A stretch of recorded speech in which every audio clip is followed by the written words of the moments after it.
Good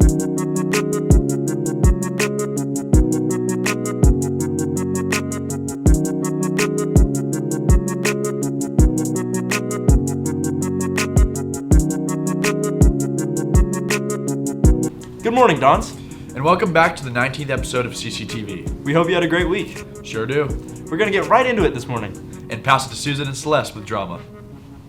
Hey Dons, it's Celeste. And Susan. Today we're going to take an inside look on Cathedral Catholic's very own drama production, Footloose. Let's go talk to Miss Wilson. Footloose, our current musical, is based on the 1980s movie of the same name, and it's about a town where dancing has been prohibited by a town law. Students may purchase, or family members may purchase tickets online via the school website. I'm here with one of the main characters of Footloose, Trevor Tarantino. So I'm playing Red McCormick. He's a kid out of town from Chicago, just entering the town of Beaumont. He's like the bad boy kind of guy. And him and his friend Willard and his love interest Ariel, they start to go against Ariel's father, Reverend Shaw, and they want to make dancing legal. And he's kind of like the dancing kind of guy. But yeah, I do relate a little bit to Ren. I think he's kind of like a fish out of water. We've all been that kind of person. And he's a little rebellious, and I feel like we've all been a little rebellious at some point, but yeah. I'm here with Peyton Farmer to learn a little bit more about his role in Footloose. So I play Ren's best friend, Willard Hewitt. He is known in the show as the character who cannot dance, so it's a really fun character to play. He's very clumsy, he's very shy, but also kind of very outgoing at the same time, but yeah. A big thank you to Miss Wilson and the entire drama team for talking to us and putting on this amazing production. If you guys haven't bought tickets yet, there's QR codes all around school to buy them. Now, back to the studio. Thanks, ladies. Always love to hear about our drama program. Remember to buy your Cupid's Ball tickets. Check out CCHS Don's ASB on Instagram for more information. Gavin and Sam have an inside look at some of our new courses. How's it going, Dons? It's Sam. And Gavin. Course registration closes soon, so for those of you still deciding or thinking about changing, here are some visual art classes you may find interesting. In the Intro to Jewelry and Metals class and the Jewelry and Metals 2 class, you're going to learn basic metal fabrication and silver soldering, so some goldsmithing techniques, and learning how to fabricate jewelry and sculptural objects out of different types of metal. So what's an end goal for a student in your class? Hopefully you'll leave this class learning some really cool techniques and skills that you've never tackled before. So a lot of using hand tools and, like I said, metal fabrication, stuff that you don't do in an ordinary art class or an ordinary high school class, and leave with some products that you made, jewelry pieces, sculpture objects that you're really proud of. So Ms. Anderson, what are some topics that would be covered in your class? Well, we're going to cover art history from prehistoric to the present. We're going to be talking about art, we're going to talk about how it's made, we're going to be evaluating art through critique, so talking about the meaning of art, talking about cultural influences as well. What are some topics that are covered in your classes? Well, in the music theory class, which is an AP curriculum, we learn all about compositional structure. It's kind of like musical calculus. So you'll be prepared to take the AP exam, and you'll also get to apply those skills to be a composer.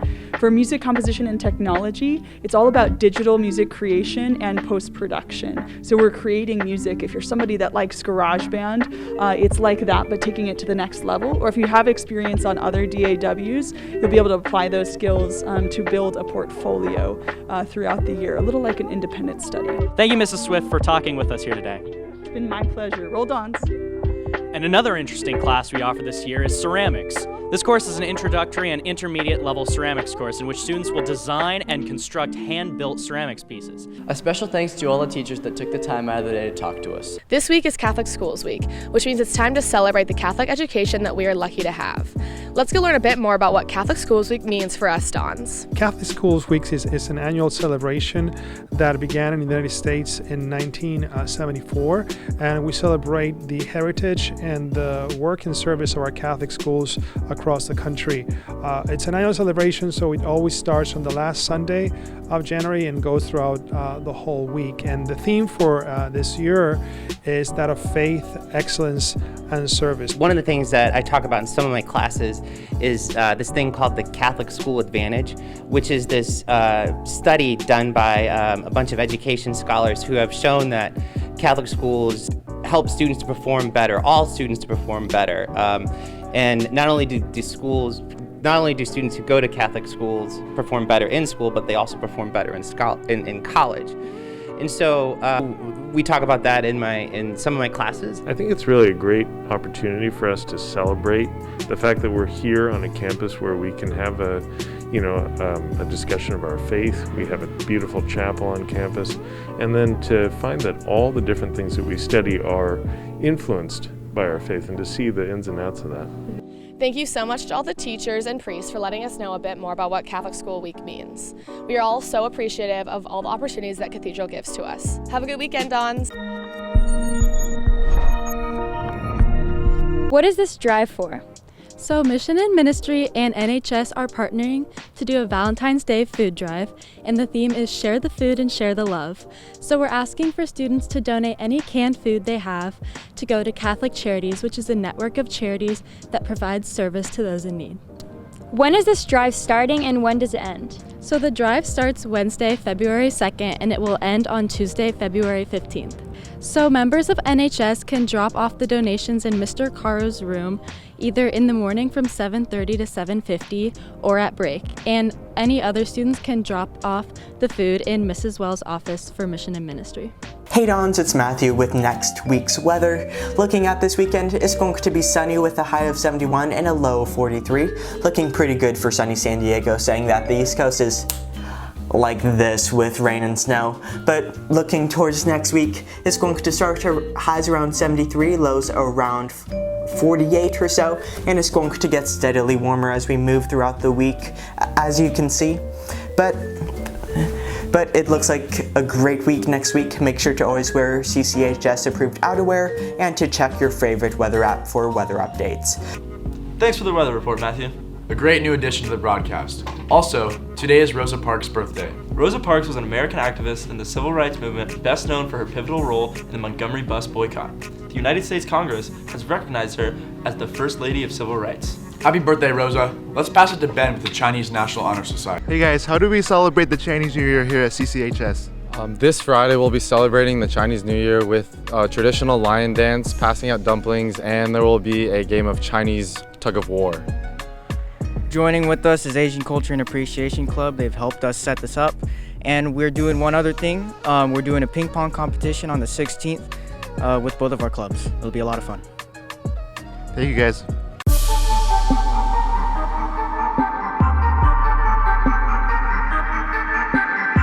What's up, Dons? It's Ava with your Cathedral Sports. Friday was an absolute marathon day for our athletes, starting with girls basketball leading 84-19 against Canyon Hills. Such an insane point difference. Congratulations, girls. The boys rugby defended their home turf against St. Augustine with their win 33-10. And tries, for anyone that doesn't know, a try is a touchdown, but for rugby. From Dylan Fortune, John Solomon, Maximo Mendez, and Rocco Balistreri. Way to battle for the Titan Shield, Dons. Boys basketball continued this winning streak on Friday with a nail-biting game against San Diego High School ending in 58-55 with Shea Fitzgerald on a last-second buzzer beater to win the game. More exciting games like this are happening tonight with boys basketball versus Coronado and girls basketball versus Christian. Boys soccer also played on Friday with a tough loss against Point Loma 2-0, and we're hoping for a great comeback from these boys. Continuing on throughout the week, Saturday, girls basketball won 57-45 against Mount Miguel and took another 60-point lead against Canyon Hills 83-21 on Monday. Tuesday, girls varsity soccer won 2-0 against Christian in a non-league game, working diligently to maintain their winning streak. Switching gears, CCTV has been dying to interview one of Cathedral's most unique teams. Let's go to Brisa to hear more. Hey Dons, it's Brisa, and today I'm getting an inside look on our very own fencing team. They've been killing it all season long. Let's take a look. I'm here with the fencing team captains, Ben and Shane. What type of weapons do you guys usually use while fencing? There are 3 main weapons in fencing. Here at Cathedral we offer 2, epee and foil. Now each weapon has its own rules, which means that each weapon is kind of like its own mini sport inside of fencing. So that's why I'm the epee captain and Shane over there is the foil captain. So as a foil captain, I run foil practices, so usually that deals with right of way, which is almost like possession in basketball, and certain parries, certain riposte. What type of uniform do you guys typically wear? Well, as you can see, there's the typical fencing mask, which deflects from getting stabbed in the face. There's also a whole bunch of other equipment, chest protector, an underarm protector, a jacket, and then if you're going to be fencing at a tournament, you're definitely going to want long breeches and long socks. And the higher level tournament you go, the more protective equipment you're going to need because, I mean, people are going to be hitting harder. What typically happens in a bout? So you get on strip, you hook into a reel, which is connected to a box, which is exactly like a scoreboard, but for fencing. Typically rounds to 5 touches and are 3 minutes long, or to 15, which are periods of 3 minutes, 3 minutes. What terminology do you guys usually use in a bout? Fencing comes from France. As Shane mentioned, the scoring is determined by touches or touches. Target area, which is where on your opponent's body you're legally allowed to hit them. Again, that's different for each weapon. And finally, you've got right of way, which determines who, if 2 people hit each other, who gets the point. Thank you guys so much for meeting with me and letting everyone know about our awesome fencing team. Good luck this season. Thank you. On guard. It is currently preseason for softball, so today I'm here with some of the seniors on the varsity softball team to ask some questions. Can you guys introduce yourselves? I'm Absidy. I'm Kaylee. And I'm Belle. How are you guys preparing for the upcoming season?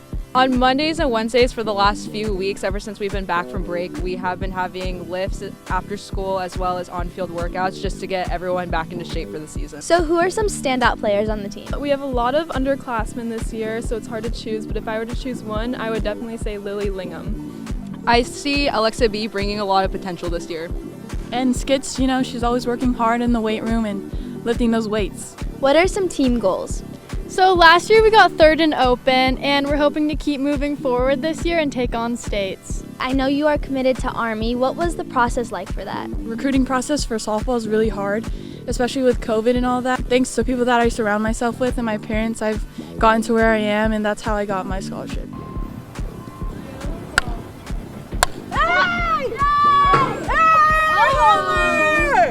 Thanks, Danny, for highlighting our girls softball team. Cathedral Sports is continuing to dominate, and we're excited to see how the rest of winter sports play out. Now, let's go to social for a recap on Catholic Schools Week.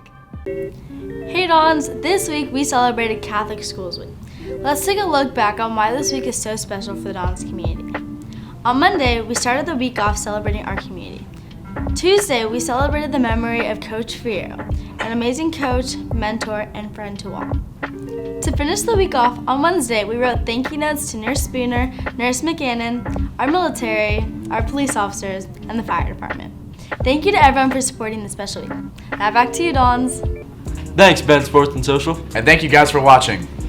We'll see you next week. Yeah, thanks. You should stop being such a distraction. Dude, why are you here? Love to hear about our Bro, we got stuff that needs to get done.